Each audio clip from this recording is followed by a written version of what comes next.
தமிழகத்தின் மிகப்பெரிய சக்தியாக விடுதலை சிறுத்தைகள் வளருவார்கள். அப்படித்தான் நாங்கள் மைல்கல்லாக பாய்ந்து வந்து கொண்டிருக்கிறோம். தமிழகத்துல கிட்டத்தட்ட ஒரு 3 டிகேட்ஸா ஒரு தனி மனிதரால உருவாக்கப்பட்டு ஒரு ஆலமரமாக வளர்ந்திருக்கிற ஒரு கட்சி அப்படின்னு சொன்னா அது வந்து விசிகா.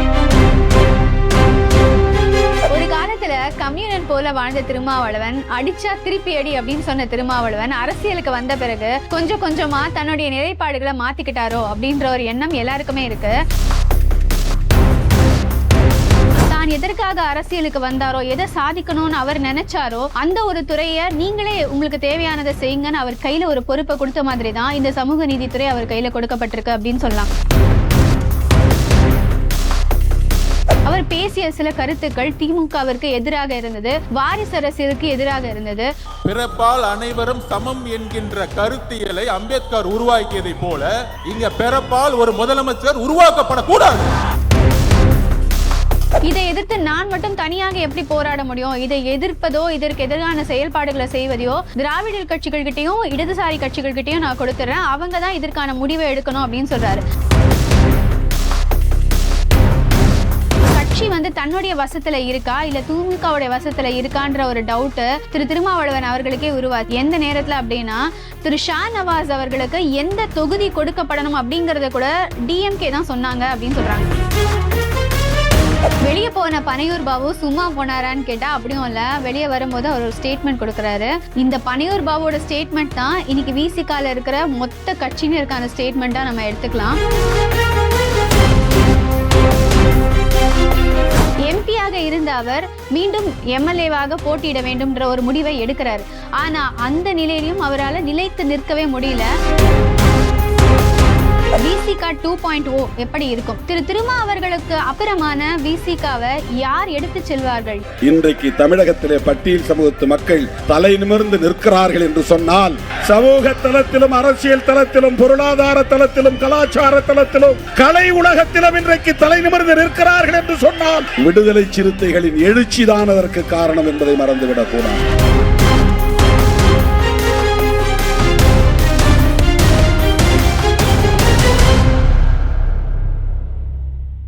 அலெக்சாண்டர் அவர்களிடம் அவர் இறப்பதற்கு முன்னாடி ஒரு கேள்வி எழுப்புறாங்க. இந்த பேரரசை நீங்க யார்கிட்ட விட்டுட்டு போறீங்க அப்படின்னு கேக்குறாங்க. அவர் சொன்ன பதில் தி ஸ்ட்ராங்கஸ்ட் அப்படின்னு சொன்னாராம்.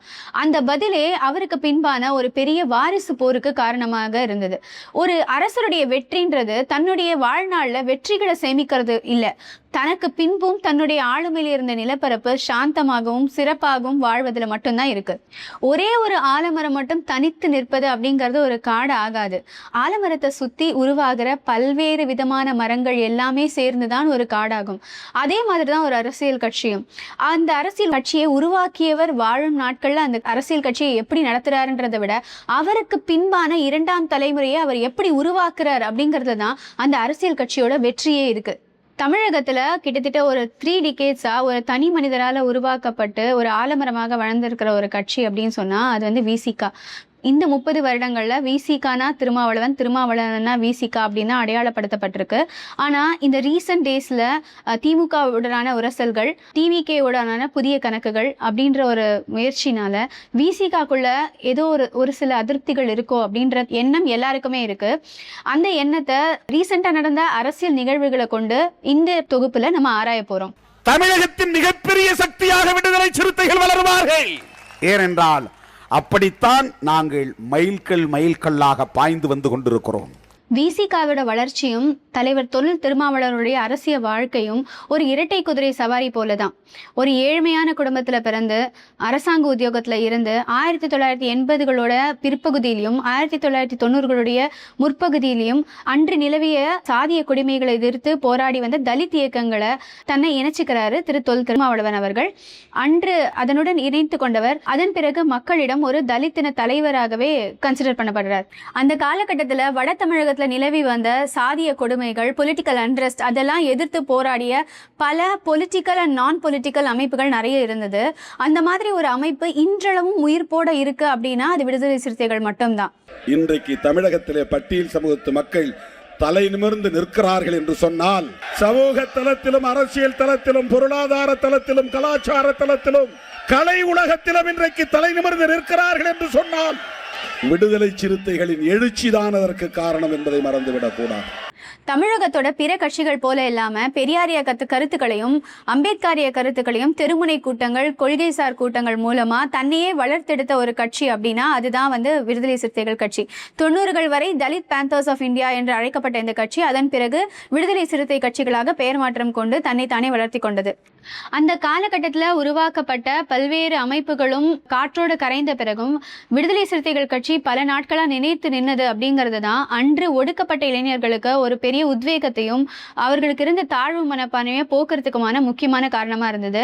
அப்படிப்பட்ட திருமாவளவன் அவர்கள் 1999ஆம் ஆண்டு தமிழ் மாநில காங்கிரஸ் திரு மூப்பனார் அவர்களுடைய இணைந்து தேர்தல் அரசியல்ல முதன்முறையா களம் காண்றாரு. அப்பொழுது அவர் பெற்ற வாக்குகள் 2 லட்சம். ஒரு காலத்துல கம்யூனன் போல வாழ்ந்த திருமாவளவன், அடிச்சா திருப்பி அடி அப்படின்னு சொன்ன திருமாவளவன் அரசியலுக்கு வந்த பிறகு கொஞ்சம் கொஞ்சமா தன்னுடைய நிலைப்பாடுகளை மாத்திக்கிட்டாரோ அப்படின்ற ஒரு எண்ணம் எல்லாருக்குமே இருக்கு.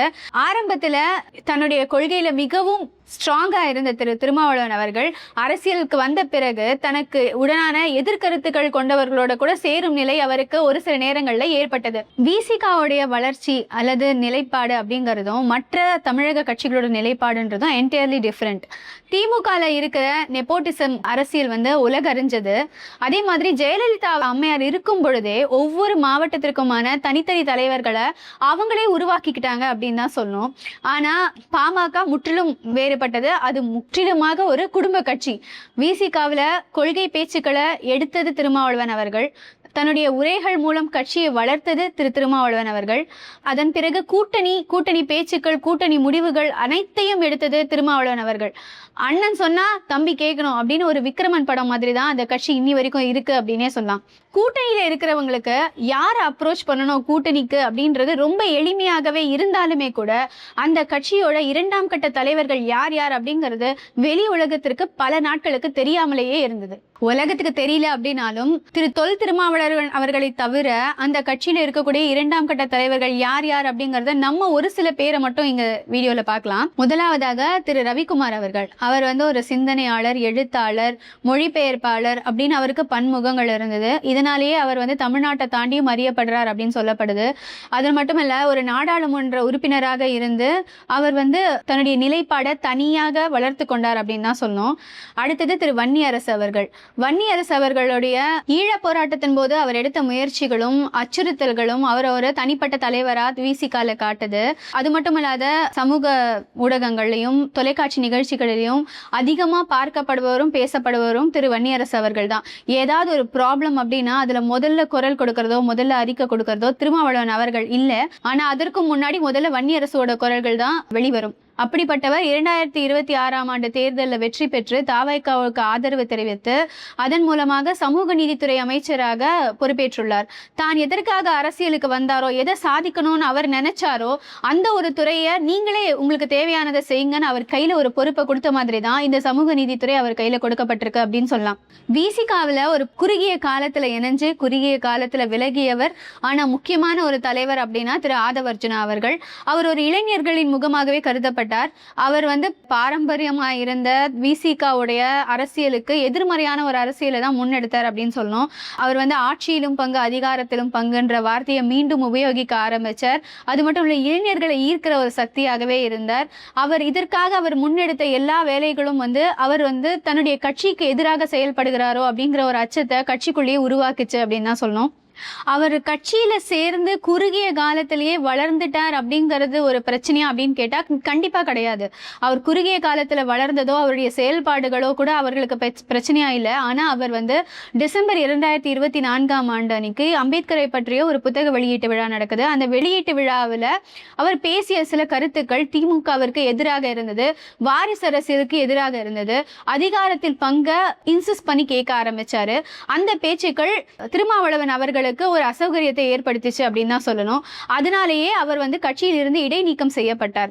பிறப்பால் அனைவரும் சமம் என்கின்ற கருத்தியலை அம்பேத்கர் உருவாக்கியதை போல இங்க பிறப்பால் ஒரு முதலமைச்சர் உருவாக்கப்படக்கூடாது. இடைநீக்கம் செய்யப்பட்ட கொஞ்ச நாள்லயே அவர் கட்சியை விட்டு தானாகவே விலகிட்டார். அவர் விலகுனது அப்படிங்கிறது ஒரு சாதாரண விஷயமா அப்படின்னு பார்த்தோம்னா கிடையாது. அவர் அங்க ஒரு புகையை கிளப்பி விட்டுட்டு தான் போயிருக்காரு. அந்த புகை தனக்கு பின் திருமாவர்கள் யாரை தலைவராக்க போகிறார்ன்ற ஒரு கேள்வியை எல்லார் மனசுலயும் ஏற்படுத்திச்சு அப்படின்னு சொல்லலாம். அதன் பிறகே மற்ற தலைவர்களும் தன்னுடைய இண்டிவிஜுவாலிட்டி தெரியணும் அப்படிங்கிறதுக்காகவே சில வேலைகளை செய்ய ஆரம்பிச்சாங்க. திரு வாத அர்ஜுனா அவர்கள் விசிகால இருந்து விலகியது அப்படிங்கிறது திமுக, விசிக மற்றும் தாவேகாவுடைய எதிர்கால சமன்பாடுகளை தீர்மானிச்ச ஒரு முக்கியமான அரசியல் நிகழ்வு அப்படின்னே சொல்லலாம். ஒவ்வொரு கட்சியிலையும் முகம் தெரிந்த தலைவர்களை போல முகம் தெரியாம அடிப்படையில வேலை செய்யற தலைவர்கள்னு ஒரு சில பேர் இருப்பாங்க. திமுகவில் RS பாரதி போல, அதிமுகல திரு தங்கமணி அவர்கள், திரு வேலுமணி அவர்களை போல, பாஜகல திரு கேசவ விநாயகம் போல, தாவேகால பொதுச் செயலாளர் திரு ஆனந்த் போல விசிகாக்கு ஒரு சிந்தனை செல்வன். அவர் கட்சியில மேல்மட்டத்துல பல நேரங்கள் நமக்கு தெரியப்படாம இருந்தாலுமே கூட மாவட்ட நிர்வாகிகள் அடிப்படை மக்களுடைய மீட் பண்றது, அவர்களுடைய கருத்துக்களை கேட்பது, அவர்களோட ஒன்றி வேலை செய்வது அப்படின்ற நிலையில அவர் எல்லாராலும் அடிமட்டத்துல அறியப்பட்ட ஒரு தலைவராகவே தான் இன்றளவும் இருக்கிறார். இது மாதிரி அடிப்படையிலிருந்தே ஒரு ஸ்ட்ராங்கான கட்சியா இருக்கிற விசிகா திரு திருமாவளவன் அவர்கள் எந்த இடத்துல தன்னைத்தானே பின்னடைய செய்து கொள்கிறார் அப்படிங்கறதுக்கான காரணங்களை அலசலாம். இதுல முதல் அரசியல் விஷயம் அப்படின்னு நம்ம பார்த்தோம்னா, திவ்யா இளவரசனோட காதல் விவகாரத்துக்கு அப்புறமா திரு ராமதாஸ் அவர்கள் தலித் அல்லாதோர் கூட்டமைப்பு அப்படின்னு ஒரு அமைப்பை தொடங்கலான்னு முடிவெடுக்கிறாரு. அப்போ திருமாவளவன் கிட்ட இதை பத்தி நீங்க என்ன சொல்றீங்கன்னு கேட்கும் பொழுது, இதை எதிர்த்து நான் மட்டும் தனியாக எப்படி போராட முடியும், இதை எதிர்ப்பதோ இதற்கு எதிரான செயல்பாடுகளை செய்வதையோ திராவிடர் கட்சிகள் கிட்டையும் இடதுசாரி கட்சிகள் கிட்டையும் நான் கொடுத்துறேன், அவங்க தான் இதற்கான முடிவை எடுக்கணும் அப்படின்னு சொல்றாரு. இதுதான் அவர் பின்னடைந்த முதல் நிலை அப்படின்னு சொல்லணும். 2021ஆம் ஆண்டுக்கான தேர்தலுக்கு பிறகு திரு திருமாவளவன் அவர்கள் விசிகாவோட தலைவரா இல்லைன்னா திமுகவோட இணை பொதுச் செயலாளரா அப்படின்ற ஒரு கேள்வியை மக்கள் கிட்ட உருவாச்சுன்னு சொல்லலாம். திமுகவுக்கு எதிராக ஏதாவது ஒரு குற்றச்சாட்டு வந்தது அப்படின்னா அதை திமுகவினர் எந்த அளவுக்கு எதிர்க்கிறார்களோ இல்லையோ அதை விட ஒரு படி மேல போயே திருமாவளவன் அவர்கள் அதற்கான தன்னுடைய பதில்களை கொடுத்து கொண்டே இருந்தார். திமுக கூட்டணியை பாதுகாக்க வேண்டும் என்கிற பொறுப்புணர்வோடு இயங்கிய ஒரு கட்சி. தேர்தலுக்கு முன்பு திமுக கூட்டணியை உடைப்பதற்கு பலரும் முயற்சித்தார்கள். அதுவும் என்னை வைத்து உடைக்கிற முயற்சி நடந்தது. அதற்கு நான் இணங்கவில்லை. தேர்தலுக்கு பின்னர் அந்த கூட்டணியை கட்டி காப்பாற்ற வேண்டிய பொறுப்பு என்னை போன்றவர்களுக்கு இல்லை. அந்த வலிமை எனக்கு இல்லை. வேங்கை வயல் ஆணவ படுகொலைகள், தூய்மை பணியாளர்களோட போராட்டம், சாம்சங் தொழிலாளர்கள் போராட்டம் அப்படின்னு 2021 இருந்து வந்த பல பிரச்சனைகள்ல அவர் விசிகாவோட மனசாட்சியாக பேசாம திமுகவை சேர்ந்த ஒருவராகவே இல்லைன்னா திமுகவுக்கே வக்காலத்தை வாங்கி தான் பேசிட்டு இருந்தாரு. சென்னை தூய்மை பணியாளர் போராட்டம் தொடர்பாக கடந்த 14ஆம் தேதி அறிக்கை வெளியிட்டிருந்த திருமாவளவன் தமிழ்நாடு முழுவதும் தூய்மை பணியாளர்களை பணி நிரந்தரம் செய்ய வேண்டும் என வலியுறுத்தியிருந்தார். இந்த சூழலில் 17ஆம் தேதி தனது பிறந்தநாள் விழாவில் பேசிய அவர், தூய்மை பணியாளர்களை பணி நிரந்தரம் செய்ய வேண்டும் என கூறுவது குப்பை அள்ளுபவர்களே, தொடர்ந்து அதனை செய்ய வேண்டும் என்று கூறுவதற்கு வலு சேர்ப்பதாக தெரிவித்தார். 2021ஆம் ஆண்டுக்கான தேர்தலுக்கு பிறகு அவர் திமுகவுடன் சேர்ந்து செய்த பல சமரசங்கள் அவரோட உட்கட்சிக்குள்ள பல அதிருப்திகளை ஏற்படுத்திச்சு. தாவேகா தொடங்கிய 2024ஆம் ஆண்டுக்கு பிறகு தன்னுடைய வாக்கு வங்கி பெரிதளவுல குறையுமோ அப்படின்ற அச்சுறுத்தலும் பயமும் அவருக்கு கொஞ்சம் அதிகமாகவே இருந்துச்சு. 2026க்கான விசிகாவுடைய தேர்தல் சீட்டு யார் யாருக்கெல்லாம் கொடுக்கணும் அப்படின்ற பேச்சுவார்த்தை நடக்கும் பொழுது ஆளூர் ஷா நவாஸ், SS பாலாஜி, பனையூர் பாபு இவர்களுக்கெல்லாம் கட்டாயமா சீட்டு கொடுக்கப்படணும்னு சொன்னாங்க. ஆனா கொடுக்கப்படலை. அப்படின்னும் பொழுது இதற்கு முன்னாடி இந்த மாதிரிலாம் நடந்தப்போ அண்ணனை சார்ந்தே இருந்த தம்பிகள் எல்லாரும் இந்த டயத்துல கொஞ்சம் சலசலப்பு அதிகமாகவே இருந்துச்சு அப்படின்னு சொல்லலாம். இந்த சலசலப்பு காரணமாக கட்சி தன்னுடைய வசத்துல இருக்கா இல்ல திமுகவுடைய வசத்துல இருக்கான்ற ஒரு டவுட்டு திரு திருமாவளவன் அவர்களுக்கே உருவாச்சு. எந்த நேரத்துல அப்படின்னா திரு ஷா நவாஸ் அவர்களுக்கு எந்த தொகுதி கொடுக்கப்படணும் அப்படிங்கறத கூட DMK தான் சொன்னாங்க அப்படின்னு சொல்றாங்க. அந்த மாதிரி ஒரு முடிவு வரும்பொழுதுதான் கட்சி தன் கையை மீறி போகுதோ அப்படின்ற ஒரு பயம் திருமாவளவர்களுக்கு வந்தது. இதனை தொடர்ந்து திரு பனையூர் பாபு அவர்கள் சில நாட்களுக்கு திருமாவளவனோட தொலைபேசியை எடுக்காம தொடர்பு எல்லைக்கு வெளியே போயிட்டார் அப்படின்னு சொல்றாங்க. அதன் பிறகு அவர் திமுகவிலேயே இணைஞ்சிட்டார். இதுவும் கூட திருமாவளவனுக்கு ஏற்பட்ட மிகப்பெரிய பின்னடைவு அப்படின்னே சொல்லலாம். வெளியே போன பனையூர் பாபு சும்மா போனாரான்னு கேட்டா அப்படியும் இல்ல. வெளியே வரும்போது அவர் ஒரு ஸ்டேட்மெண்ட் கொடுக்குறாரு. கொஞ்ச நாளா தலைமையோட போக்கு ரொம்ப வித்தியாசமா இருக்கு. காலையில ஒரு ஸ்டேட்மெண்ட் கொடுக்குறாரு, மத்தியானம் TV சேனலுக்கு ஒரு ஸ்டேட்மெண்ட் கொடுக்குறாரு, சாயந்தரம் சோசியல் மீடியாவுக்கு ஒரு ஸ்டேட்மெண்ட் ஸ்டேட்மெண்ட் கொடுக்குறாரு, நைட்டு ஃபேஸ்புக் லைவ்ல ஒரு ஸ்டேட்மெண்ட் கொடுக்குறாரு. அவரே வந்து மாத்தி மாத்தி பேசிட்டு இருக்காரு. அவர் என்ன நிலைப்பாடுல இருக்காருன்னு கட்சியில் இருக்கிற யாருக்குமே புரிய மாட்டேங்குது அப்படின்னு சொல்லி ஒரு ஸ்டேட்மெண்ட்டை கொடுத்துட்டு தான் வெளியே போறாரு திரு பனையூர் பாபு அவர்கள். இந்த பனையூர் பாபுவோட ஸ்டேட்மெண்ட் தான் இன்னைக்கு விசிகால இருக்கிற மொத்த கட்சியினருக்கான ஸ்டேட்மெண்ட்டா நம்ம எடுத்துக்கலாம். அதன் பிறகு இப்ப இதெல்லாம் நடந்துருச்சு அப்படிங்கறதுனால விசிகாவினர் தன்னோட தலைமையை மாத்தணும்னு நினைக்கிறாங்களா, இல்ல தலைமைக்கு எதிராக செயல்படணும்னு நினைக்கிறாங்களா? வெளிப்படையா அந்த மாதிரி ஏதாவது பேச்சுக்கள் நடந்துச்சானா அப்படி எதுவுமே கிடையாது. ஆனா ஒரு கிளர்ச்சியோ ஒரு போராட்டமோ இல்லாம கூட ஒரு சேஞ்ச் வந்து கண்டிப்பா உருவாகலாம். சோசியல் மீடியாலையும் மற்ற டிவிலையும் பேசுற இரண்டாம் நிலை தலைவர்கள் வந்து தனக்கு அதாவது தலைமைக்கு எதிரான ஒரு சில கருத்துக்களை அங்கங்க தூவிக்கிட்டே தான் இருக்காங்க. இதற்கான முக்கியமான காரணம் புதிதாக உருவாகின தாவேகா திமுகவுடன் இவர்களுக்கு இருந்த உரசல்களும் மட்டும்தான். ஆட்சியிலும் பங்கு, அதிகாரத்திலும் பங்கு. இந்த சொற்களை வந்து இப்பதான் முதல்ல அதாவது 2021ஆம் ஆண்டுக்கு அப்புறமா தான் திருமா அவர்கள் சொல்லிட்டு இருக்காரா அப்படின்னு கேட்டா கண்டிப்பா கிடையாது. அவர் கட்சி தொடங்கிய நாட்கள்ல இருந்தே இந்த வாக்கியத்தை அவர் சொல்லிக்கிட்டே தான் இருக்காரு. டெல்லியில எப்படி கூட்டணி ஆட்சி முறை இருக்கோ அந்த மாதிரி தமிழ்நாட்டிலும் மாநிலங்களிலும் கூட்டணி ஆட்சி முறை வேணும் அப்படின்னு நான் 2016 காலகட்டத்திலே மக்கள் நல கூட்டணி உருவாகிறது முன்னாடியே ஒரு கருத்தரங்கத்தையே நடத்தியிருக்கிறோம். அது தொடர்பாக எல்லாரும் பேசுனதை புத்தகமா தொகுத்து வெளியிட்டிருக்கோம். ஆனா அதற்கான வீரியம் 2021ஆம் ஆண்டுக்கு அப்புறமா அதிகரிச்சிச்சு அப்படின்னு சொல்லலாம். அதற்கான பதிலா திமுகவில இருந்து என்ன வந்தது அப்படின்னா, திருமா அவர்கள் தன்னுடைய கட்சிக்கான வாக்கு வங்கி எவ்வளவு இருக்குன்னு தனிப்பட்ட முறையில நிரூபிக்கணும், அதிகமான இடங்கள்ல வெற்றி பெற்று காட்டணும், அவர் வந்து தன்னுடைய நிலைக்கு அதிகமாகவே ஆசைப்படுகிறார் அப்படின்னு எல்லாம் வந்து ஒரு பதில் வந்துச்சு. 2026ஆம் ஆண்டுக்கான தேர்தலில் விசிகாவுடைய வேட்பாளர்கள் யார் யாருன்னா முடிவெடுக்கிற ஒரு காலம் வரும் பொழுது காட்டுமன்னார் கோயில்ல தானே வேட்பாளராக நிக்கலாம் அப்படின்னு திருமாவளவன் முடிவெடுக்கிறாரு. காட்டுமன்னார் கோயில் தொகுதியில் கட்சியின் தலைவர் என்கிற முறையில் நான் போட்டியிடுகிறேன். தமிழக அரசியலில், மாநில அரசியலில் நாம் கவனம் செலுத்த வேண்டியிருக்கிறது. அந்த முடிவு அவர் ஏன் எடுக்கிறார் அப்படின்னா, இங்கே எம்எல்ஏவாக இருந்த திரு ஷா நவாஸ் அவர்களோ மற்ற விசிகாவினரோ தன்னுடைய ஆளுமையில இல்லாம தானாகவே ஏதோ முடிவுகள்லாம் எடுக்கிறாங்களோ அப்படின்ற ஒரு சந்தேகம் அவருக்கு எப்பவுமே இருந்துச்சு. எம்பியாக இருந்த அவர் மீண்டும் எம்எல்ஏவாக போட்டியிட வேண்டும்ன்ற ஒரு முடிவை எடுக்கிறாரு. ஆனா அந்த நிலையிலும் அவரால் நிலைத்து நிற்கவே முடியல. திரு MRK பன்னீர்செல்வம் அவர்கள் டிஎம்கேல இருந்து வந்து இது மாதிரி நீங்க இப்ப இங்க நிக்க வேண்டாம், நீங்க வந்து இதுல இருந்து வாபஸ் வாங்கிடுங்க, நீங்க ஆல்ரெடி ஒரு எம்பியா இருக்கீங்களே அப்படின்ற மாதிரி சொல்றாங்க. இந்த மாதிரி ஒரு அழுத்தம் மீண்டும் டிஎம்கேல இருந்து வந்ததனால வேற வழி இல்லாம தான் எடுத்த முடிவிலிருந்து மீண்டும் பின்வாங்குகிறார் திருமா அவர்கள். எங்க மாவட்டத்து அமைச்சர் MRK பன்னீர்செல்வம் வந்து இதுல தன்னுடைய அதிருப்தியை வெளிப்படுத்தினார். என்ன நீங்க திடீர்னு இப்படி அறிவிச்சிட்டீங்கன்னு. உடனே ஒரு அண்ணன் ஏவா வேலு என்று கூப்பிட்டு என்ன MRK இப்படி சொல்றாரு அப்படின்னாரு. அப்ப நேரா போய் பார்த்தேன். அப்ப அவங்க என்ன சொன்னாங்கன்னா, நீங்க இன்னும் 3 வருஷம் MP இருக்கு, ரிசைன் பண்றீங்க, அதுக்கு ஒரு பை எலெக்ஷன் வரும், இப்ப காட்டுமன்னார்ல போய் நீங்க நிக்கிறீங்க, இதுக்கும் நான் உங்களுக்கு வேலை செய்யணும், நாளைக்கு ரிசைன் பண்ணக்கூடிய பை எலெக்ஷன்லையும் உங்களுக்கு நான் வேலை செய்யணும், ஏன் திருமாவளவன் ரிசைன் பண்ணார் அப்படிங்கிறதுக்கு நான் என்ன சொல்லி ஓட்டு கேட்கறது? ஏன்னா நீங்கள் சிட்டிங் MP, திரும்ப போய் நம்ம வந்து ஒவ்வொரு MP எலெக்ஷன் நம்ம எவ்வளோ பாடுபடுறோங்கிறது உங்களுக்கு தெரியும். இது ஒன்று தான் எனக்கு சங்கடமாக இருக்கு. இந்த மாதிரி ஒரு முடிவை திருமா அவர்கள் எடுக்கிறதுக்கு முக்கியமான காரணமாக இருந்தது 2026ஆம் ஆண்டு கண்டிப்பாக தொங்கு சட்டமன்றம் தான் அமையும்னு அவர் நம்பினாரு. அந்த நிலையில நம்ம கிட்ட இருக்கிற MLAs வந்து நமக்கு எதிராக கட்சிக்கு எதிரான முடிவுகளை எடுத்துடக்கூடாதுன்னு அவர் பயந்தார். அந்த ஒரு காரணத்தினாலேயே தானும் ஒரு MLAவாக இருந்தா கட்சியை கட்டுக்கோப்பா கொண்டு போலாம் அப்படின்ற ஒரு முடிவுக்கு அவர் வந்திருந்தார். ஆனா தேர்தலின் முடிவுகளுக்கு அப்புறமா அவர் நினைச்ச மாதிரியே தான் நடந்துச்சு.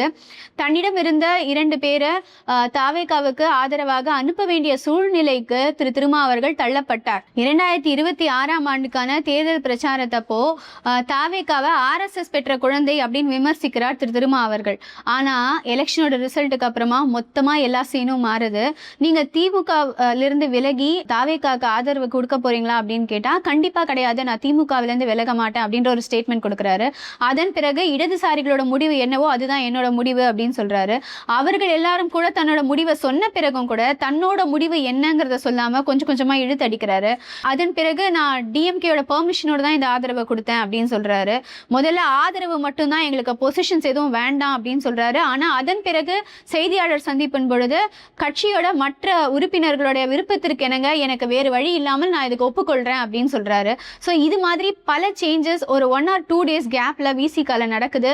இதுவே அவருக்கு ஏற்பட்ட ஒரு மிக மிக பெரிய பின்னடைவு அப்படின்னு சொல்லலாம். இந்த நிலையில தான் நமக்கு ஒரு கேள்வி எழுது, விசிகா 2.0 எப்படி இருக்கும்? திருமா அவர்களுக்கு அப்புறமான விசிகாவை யார் எடுத்து செல்வார்கள், யார் தொடர்ந்து அந்த வடத்தை இழுத்து போவாங்க அப்படிங்கிறதுக்கான கேள்விக்கு இன்றளவும் பதில் சரியாக இல்லை அப்படின்னு தான் சொல்லணும். அந்த மாதிரி யார் அந்த வடத்தை இழுக்க போறாங்கன்னு சொல்லாம போன ஒரு கட்சியான அதிமுகவோட நிலைமை இன்று எப்படி இருக்கு அப்படிங்கிறது ஊருக்கே தெரியும். கட்சியின் பொதுச் செயலாளரான ரவிக்குமார் ஒரு பக்கம், துணை பொதுச் செயலாளராக இருக்கிற திரு செந்தனை செல்வன், பாலாஜி போன்றவர்கள் ஒரு பக்கம், எம்எல்ஏவாக தேர்ந்தெடுக்கப்பட்டு தாவேக்கோட அமைச்சரவையில் இருக்கிற திரு வன்னியரசு அவர்கள் ஒரு பக்கம்னு இப்ப விசிகாவை ஆளுக்கு ஒரு பக்கமா இழுத்துட்டு இருக்காங்க. இந்த இழுக்கிற பல பேர்ல யாரு திருமாவை தொடர்ந்து அந்த கட்சியை வழிநடத்த போறாங்க அப்படின்ற கேள்விக்கு இன்றளவிலும் எந்த பதிலும் இல்லை. இதற்கிடையில ஆட்சியிலும் பங்கு அதிகாரத்திலும் பங்குன்னு சொல்லி ஒருத்தர் கட்சியை விட்டு வெளியில போயிட்டாரு. அவர் பேசின பேச்சு இன்றளவும் ஆனா உயிர் போட தான் இருக்கு. கட்சியோட கடைக்கோடி தொண்டர்களிடம் இந்த கேள்வி இன்னும் எழுந்துகிட்டே இருக்குன்னே சொல்லலாம். இதனாலேயே 2026ஆம் ஆண்டு திருமாவளவன் அவர்கள் போராடி அதிக சீட்களை பெறறதுக்கு முயற்சி பண்ணாரு.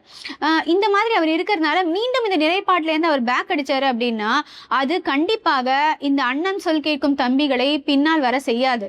அவர்கள் வேறு நிலைப்பாடை எடுப்பதற்கான ஒரு முழு முதற் காரணமாக தான் இது இருக்கும். இனிமேல அவர் ஆட்சியிலும் அதிகாரத்திலும் பங்கு என்ற சொற்களை, தன்னோட வாக்கியத்தை, தன்னோட நிலைப்பாடை மாற்றவே முடியாத ஒரு நிலையில தான் இருக்காரு அப்படின்னு சொல்லலாம். விசிகா உண்மையிலேயே திமுக விட்டு வெளியேற விரும்புகிறதா, தனித்து போராட விரும்புகிறதா? சத்தியமா கிடையாது. அவர்கள் தாவேக்காவோட இணைய விரும்புகிறார்களானா அதுவும் கிடையாது. தாவேக்காவிற்கு இன்று வரை திருமா அவர்கள் தன்னுடைய கதவுகளை முழுமையாக திறக்கவும் இல்லை, முழுமையா மூடவும் இல்லை. ஆனா இதன் மூலமாக அவர் டிஎம்கேக்கு சொல்றது ஒரு அரசியல் செய்தி, எங்களுக்கு பிற கதவுகளும் தட்டாமலே திறக்கக்கூடிய நிலையில தான் இருக்கு, பிற வாய்ப்புகளும் இருக்கு அப்படின்ற ஒரு அரசியல் செய்தியை இந்த செயல்பாடுகள் மூலமாக அவர் டிஎம்கேக்கு தெரிவிக்க மட்டும்தான் விரும்புறார். கடந்த சில நாட்களாக விசிகா மீது எரியப்படும் கற்கள் எதிர்கட்சியிலிருந்து எரியப்படும் கற்களா அப்படின்னு கேட்டா இல்ல. அவர்கள் இத்தனை நாட்களாக யாரோட பயணிச்சாங்களோ அவர்கள் தான் இவர்கள் மீது இப்ப கல்லெறிய ஆரம்பிச்சிருக்காங்க. அவர்களுக்காக அதிகமாக குரல் கொடுத்த திருமா அவர்கள் இன்றளவும் அவர்களுக்காகவே குரல் கொடுத்து கொண்டிருக்கிறார். தன்னோட கட்சிக்காரர்களை அவர்கள் அநாகரீகமாக விமர்சிக்கும் பொழுது அவர்களுக்கான ஸ்டாண்ட அவர் இன்னி வரைக்கும் எடுக்கலையோ அப்படின்னு தான் தோணுது. இதுவே அந்த இரண்டாம் கட்ட தலைவர்கள் மீது ஈடுபாடு இல்லையோ, தன்னோட கட்சியை வளர்க்கறதுல அவர் ஆர்வம் கம்மியாயிடுச்சோ அப்படின்ற கொஸ்டின்ஸ் எல்லாம் எழுப்புது.